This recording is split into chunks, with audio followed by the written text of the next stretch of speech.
Hi friends, ಯಾರೆಲ್ಲ ಅಕ್ಕಿ ಉಂಡಿನ ಈ ವಿಧಾನದಲ್ಲಿ ಮಾಡ್ಕೊಂಡಿಲ್ಲ, ಖಂಡಿತ ನಾನು ಮಾಡೋ ವಿಧಾನದಲ್ಲಿ ಒಂದ್ಸಲ ಈ ಅಕ್ಕಿ ಉಂಡಿನ ಟ್ರೈ ಮಾಡಿ ಅಂತ ಹೇಳ್ತೀನಿ. ರವೆ ಉಂಡೆ ಯಾರಿಗೆಲ್ಲ ಇಷ್ಟ ಇಲ್ವೋ ಅವರು ಈ ಅಕ್ಕಿ ಉಂಡೆನ ಧಾರಾಳವಾಗಿ ಮಾಡ್ಕೊಳ್ಬೋದು, ಅಷ್ಟೊಂದು ಸೂಪರಾಗಿರುತ್ತೆ ಅಂತ ಹೇಳ್ತೀನಿ. ಬನ್ನಿ ಹಾಗಿದ್ರೆ ಈ ಅಕ್ಕಿ ಉಂಡೆನ ಯಾವ ರೀತಿ ಮಾಡೋದು ಅಂತ ಹೇಳಿ ನೋಡೋಣ. ಮೊದಲಿಗೆ ಇಲ್ಲ ನಾನು 1 ಕಪ್ ಆಗೋಷ್ಟು ರೇಷನ್ ಅಕ್ಕಿನ ತೊಗೊಂಡಿದ್ದೀನಿ.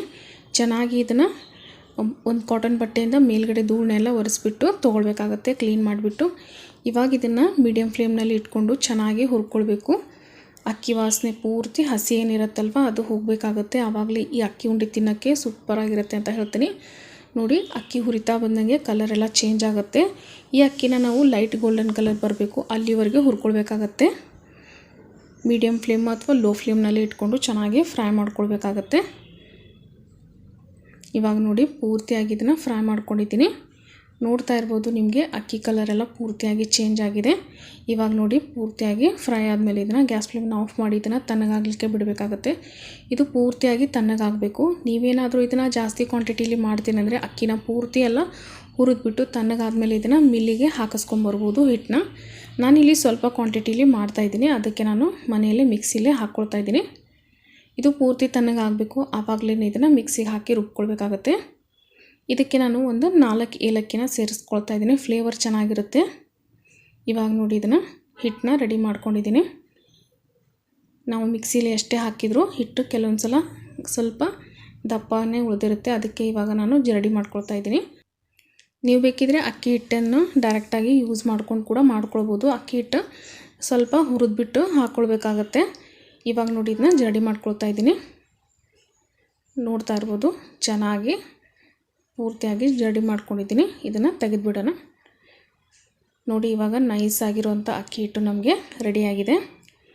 ಇವಾಗ ಈ ಅಕ್ಕಿ ಹಿಟ್ಟನ್ನ ನಾನು ಮತ್ತೆ ಮಿಕ್ಸಿ ಜಾರಲ್ಲೇ ಹಾಕ್ಕೊಳ್ತಾ ಇದ್ದೀನಿ. ಏನಕ್ಕೆಂದರೆ ನಾನು ಡೈರೆಕ್ಟಾಗಿ ಬೆಲ್ಲ ಮಿಕ್ಸಿಗೆ ಹಾಕಿದರೆ ಬೆಲ್ಲ ನೀರು ಬಿಟ್ಕೊಳ್ಳುತ್ತೆ, ಮಿಕ್ಸಿ ಜಾರ್ ಬಿಸಿಯಾಗಿರೋದ್ರಿಂದ. ಅದಕ್ಕೆ ಅಕ್ಕಿ ಹಿಟ್ಟು ಜೊತೆಗೆ ನಾನು ಬೆಲ್ಲನ ಹಾಕ್ಕೊಂಡು ರುಬ್ಕೊಳ್ತಾ ಇದ್ದೀನಿ. ನೀವು ಬೇಕಿದ್ರೆ ಬೆಲ್ಲದ ಬದಲಾಗಿ ಸಕ್ಕರೆ ಪುಡಿ ಹಾಕ್ಕೊಳ್ಬೋದು, ಆದರೆ ಬೆಲ್ಲ ಹಾಕಿ ಮಾಡ್ಕೊಳ್ಳಿ, ಟೇಸ್ಟ್ ಚೆನ್ನಾಗಿರುತ್ತೆ ಅಂತ ಹೇಳ್ತೀನಿ. ಇಲ್ಲಿ ನಾನು 1 ಕಪ್ ಅಕ್ಕಿಗೆ 1 ಕಪ್ ಆಗುವಷ್ಟು ಬೆಲ್ಲನ ಹಾಕ್ಕೊಂಡಿದ್ದೀನಿ. ನೀವು ಬೆಲ್ಲನ ನೋಡ್ಕೊಂಬಿಟ್ಟು ಎಷ್ಟು ಬೇಕು ಅಂತೇಳಿ ಹಾಕ್ಕೊಳ್ಬೋದು ರುಚಿಗೆ ತಕ್ಕಷ್ಟು. ಇವಾಗ ನೋಡಿ ಪಲ್ಸ್ ಮೋಡಲ್ಲಿ ಇದನ್ನು ರುಬ್ಕೊಂಡಿದ್ದೀನಿ. ನೋಡ್ತಾ ಇರ್ಬೋದು ಎಷ್ಟು ಚೆನ್ನಾಗಿ ಬೆಲ್ಲ ಮತ್ತು ಅಕ್ಕಿ ಹಿಟ್ಟು ಮಿಕ್ಸ್ ಆಗಿದೆ. ಪಲ್ಸ್ ಮೋಡಲ್ಲಿ ಮಿಕ್ಸ್ ಮಾಡೋದ್ರಿಂದ ಈ ರೀತಿಯಾಗಿ ನಮಗೆ ರೆಡಿ ಆಗುತ್ತೆ ಪೌಡ್ರು. ನೀವೇನಾದರೂ ಕಂಟಿನ್ಯೂ ಮಿಕ್ಸಿನ ಹಾಗೆ ಸ್ಟಾರ್ಟ್ ಮಾಡಿದರೆ ಸ್ವಲ್ಪ ಬೆಲ್ಲ ನೀರು ಬಿಟ್ಕೊಳ್ಳೋ ಚಾನ್ಸ್ ಇರುತ್ತೆ. ಇವಾಗ ಇದನ್ನ ಸೈಡಲ್ಲಿ ಇಡೋಣ. ಇವಾಗ ಇಲ್ಲಿ ಒಂದು ಕಡಾಯಿನಲ್ಲಿ ಒಂದು 3 ಟೇಬಲ್ ಸ್ಪೂನ್ ಆಗೋಷ್ಟು ತುಪ್ಪ ಹಾಕಿದ್ದೀನಿ. ತುಪ್ಪ ಸ್ವಲ್ಪ ಕಾದ್ಮೇಲೆ ಇದಕ್ಕೆ ಒಂದು 7 ರಿಂದ 8 ಗೋಡಂಬಿ ಮತ್ತು ಒಂದು 8 ಬಾದಾಮಿನ ಸಣ್ಣದಾಗಿ ಕಟ್ ಮಾಡಿಬಿಟ್ಟು ಹಾಕ್ಕೊಂಡಿದ್ದೀನಿ. ಈ ರೀತಿ ಡ್ರೈ ಫ್ರೂಟ್ಸ್ ಹಾಕೋದ್ರಿಂದ ಉಂಡೆ ತಿನ್ನಬೇಕಾದ್ರೆ ಮಧ್ಯದಲ್ಲಿ ಈ ಡ್ರೈ ಫ್ರೂಟ್ಸ್ ಎಲ್ಲ ಸಿಗೋದ್ರಿಂದ ಉಂಡೆ ಟೇಸ್ಟ್ ಇನ್ನೂ ಜಾಸ್ತಿ ಇರುತ್ತೆ. ನೀವು ಬೇಕಿದ್ರೆ ಹಾಕ್ಕೊಳ್ಬೋದು, ಬೇಡ ಅಂದರೆ ಸ್ಕಿಪ್ ಮಾಡ್ಕೊಳ್ಬೋದು. ಇವಾಗ ಇದು ಫ್ರೈ ಆಗಿದೆ, ಗ್ಯಾಸ್ ಫ್ಲೇಮ್ನ ಆಫ್ ಮಾಡ್ಕೊಳ್ತಾ ಇದ್ದೀನಿ. ಇದನ್ನು ಅಷ್ಟೇ ಪೂರ್ತಿ ತಣ್ಣಗಾದ್ಮೇಲೆ ನಾವು ಅಕ್ಕಿ ಹಿಟ್ಟಿಗೆ ಸೇರಿಸ್ಕೊಳ್ಬೇಕಾಗತ್ತೆ. ಇವಾಗ ನೋಡಿ ಇದು ಪೂರ್ತಿಯಾಗಿ ತಣ್ಣಗಾಗಿದೆ. ಇವಾಗ ಅಕ್ಕಿ ಹಿಟ್ಟಿಗೆ ಸೇರಿಸ್ಕೊಳ್ತಾ ಇದ್ದೀನಿ. ಬಿಸಿ ಇದ್ದಾಗ ಹಾಕಿದರೆ ಸ್ವಲ್ಪ ಬೆಲ್ಲ ಕರಗುತ್ತೆ, ಅದ್ರ ಸಲುವಾಗಿ ಇದು ಪೂರ್ತಿ ತಣ್ಣಗಾದ್ಮೇಲೆ ಹಾಕ್ಕೊಳ್ಳಿ. ಇವಾಗ ನಾನಿಲ್ಲಿ ಒಂದು ಅರ್ಧ ಕಪ್ ಆಗೋಷ್ಟು ತುಪ್ಪನ ಬಿಸಿ ಮಾಡಿ ತಣ್ಣಗೆ ಮಾಡ್ಕೊಂಡ್ಬಿಟ್ಟು ಈ ಅಕ್ಕಿ ಹಿಟ್ಟಿಗೆ ಸೇರಿಸ್ಕೊಳ್ತಾ ಇದ್ದೀನಿ. ಇವಾಗ ಸ್ವಲ್ಪ ತುಪ್ಪ ಹಾಕ್ಕೊಂಡು ಚೆನ್ನಾಗಿ ಮಿಕ್ಸ್ ಮಾಡ್ಕೊಳ್ತಾ ಹೋಗಬೇಕು. ತುಪ್ಪನ ಡೈರೆಕ್ಟಾಗಿ ಜಾಸ್ತಿ ಹಾಕಿದರೆ ಉಂಡೆ ಕೂಡ ಕಟ್ಟಕ್ಕೆ ಬರೋಲ್ಲ. ಉಂಡೆ ಕಟ್ಟಕ್ಕೆ ಒಂದು ಹದ ಬೇಕಾಗುತ್ತೆ, ಅಲ್ಲಿವರೆಗೂ ನಾವು ಸ್ವಲ್ಪ ನೋಡಿಕೊಂಡು ತುಪ್ಪನ ಹಾಕ್ಕೊಳ್ಬೇಕಾಗತ್ತೆ. ಇವಾಗ ನೋಡಿ ಎಲ್ಲನೂ ಚೆನ್ನಾಗಿ ಮಿಕ್ಸ್ ಮಾಡಿದ್ಮೇಲೆ ಮತ್ತೆ ಒಂದು 2-3 ಟೇಬಲ್ ಸ್ಪೂನ್ ಆಗೋಷ್ಟು ತುಪ್ಪನ ಹಾಕ್ಕೊಂಡು ಚೆನ್ನಾಗಿ ಹಿಟ್ಟನ್ನ ಕಲಿಸ್ಕೊಳ್ಬೇಕಾಗತ್ತೆ. ಖಂಡಿತ ಒಂದ್ಸಲ ಟ್ರೈ ಮಾಡಿ, ನಿಮಗಂತೂ ತುಂಬ ಇಷ್ಟ ಆಗುತ್ತೆ ಅಂತ ಹೇಳ್ತೀನಿ. ಇವಾಗ ನೋಡಿ ಮತ್ತೆ ಸ್ವಲ್ಪ ತುಪ್ಪನ ಹಾಕ್ಕೊಳ್ತಾ ಇದ್ದೀನಿ.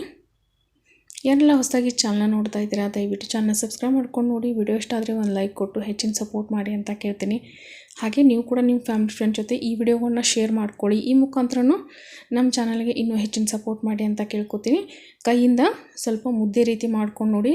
ಚೆನ್ನಾಗಿ ಮುದ್ದೆ ಆಗ್ತಾಯಿದೆ ಅಂದರೆ ತುಪ್ಪ ಮತ್ತೆ ಹಾಕ್ಲಿಕ್ಕೆ ಹೋಗಬೇಡಿ, ಉಂಡೆಗೆ ಕರೆಕ್ಟಾಗಿ ಹದ ರೆಡಿಯಾಗಿದೆ ಅಂತ ಅರ್ಥ. ಇವಾಗ ನೋಡಿ ನಮಗೆ ಯಾವ ಸೈಜಲ್ಲಿ ಉಂಡೆ ಬೇಕು ಆ ಸೈಜಲ್ಲಿ ಉಂಡೆನ ಕಟ್ಕೊಳ್ಬೇಕಾಗತ್ತೆ.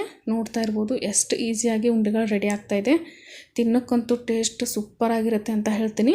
ಚಿಕ್ಕ ಮಕ್ಕಳಿಗಾಗಿರ್ಬೋದು, ದೊಡ್ಡವ್ರಿಗಾಗಿರ್ಬೋದು, ಎಲ್ರಿಗೂ ತುಂಬ ಇಷ್ಟ ಆಗುತ್ತೆ. ನೀವು ಕೂಡ ಖಂಡಿತ ಈ ವಿಧಾನದಲ್ಲಿ ಪಂಚಮಿಗೆ ಈ ಅಕ್ಕಿ ಉಂಡೆನ ಮಾಡ್ಕೊಳ್ಳಿ ತಪ್ಪದೆ ಅಂತ ಹೇಳ್ತೀನಿ. ನೋಡಿ ಎಲ್ಲ ಉಂಡೆಗಳನ್ನ ನಾನು ಇದೇ ವಿಧಾನದಲ್ಲಿ ರೆಡಿ ಮಾಡ್ಕೊಂಡಿದ್ದೀನಿ. ಇದು ಪೂರ್ತಿ ಸ್ವಲ್ಪ ತಣ್ಣಗಾದ್ಮೇಲೆ ನೀವು ಇದನ್ನು ಒಂದು ಏರ್ ಟೈಟ್ ಬಾಕ್ಸಲ್ಲಿ ಹಾಕಿ ಒಂದು ತಿಂಗಳವರೆಗೂ ಎಂಜಾಯ್ ಮಾಡ್ಬೋದು ಅಂತ ಹೇಳ್ತೀನಿ. ಖಂಡಿತ ನಿಮಗೆ ಈ ವಿಡಿಯೋ ಇಷ್ಟ ಆಗಿದೆ ಅಂತ ತಿಳ್ಕೊತೀನಿ. ವಿಡಿಯೋ ಇಷ್ಟ ಆಗಿದ್ರೆ ಒಂದು ಲೈಕ್ ಕೊಟ್ಟು ಹೆಚ್ಚಿನ ಸಪೋರ್ಟ್ ಮಾಡಿ. ಮತ್ತೆ ಸಿಗ್ತೀನಿ ನೆಕ್ಸ್ಟ್ ವಿಡಿಯೋನಲ್ಲಿ. ಅಲ್ಲಿವರೆಗೂ ಎಲ್ಲರಿಗೂ thank you so much for watching.